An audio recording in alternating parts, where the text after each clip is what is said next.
والله يهدين ወደድክም ጠላህም ወርዶ እኔና አንተ ሙስሊሞች የተባልነው ሰዎች ጫንቃ ላይ ወድቋል መሸከም አለመሸከም አማራጭ ነው ግዴታ መሸከም ብቻ ነው እምንሸከመው ደግሞ በጉልበት አይደለም በእውቀት ነው ልጆቻችንን ማስተማር ወንድሞቻችንን ማስተማር አንተ ራስህ አሊፍ ማለት መቻል አለብን አሊፍ በል እኔ ትልቅ ነኝ አይገባኝም ለምን አይገባህም ያንተ ጭንቅላት ከሰው ይለያል እንዴ አንተ ማይገባህ ለምንድን ነው والله ይገባሃል ያ اخي እንዴት አይገባህም والله ይገባሃል አብሽር باذن الله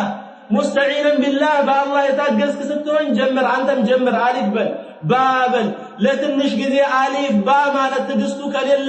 ሶብሩ ከሌለ እንዲሁም የምታፍር ከሆነ እድሜ ልክም በጅልና ታፍራታለህ አሊፍ ትጋደም ትቁም የማያቅ በተባለ ቁጥር ስደነግጥ ትኖራታለህ እውነቴን ነው والله በቃ አንሳ አሊፍ በል ዛሬ አሊፍ በል ባበል ከዛ ቁርአንን ታውቃለህ ከዛ والله ቢፈጅብህ ረጅሙ 8 ወር ነው 8 ወርም ከመግሪብ እስከ ኢሻ ብቻ እኮ ይቀራል እንጂ ሙሉ ቀን ይቀራል ይፈልግ የማይገባህ ሰው ብትሆን ማለት ነው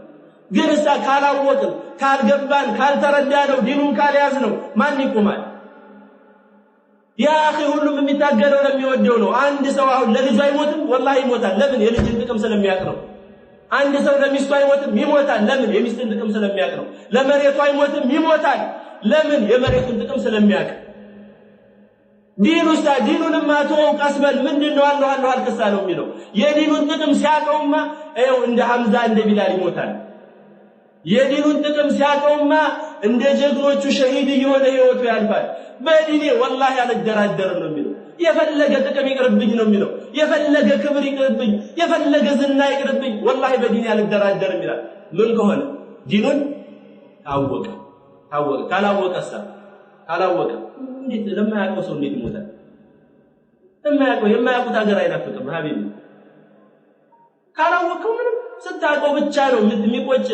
ጥላት ወዳጅ ሁሉ ነገር ቢበዛ እንኳን አንተ ምንም የማይመስል ዲኔ ላይ ቀጥ ማለት የምትችለው ማለት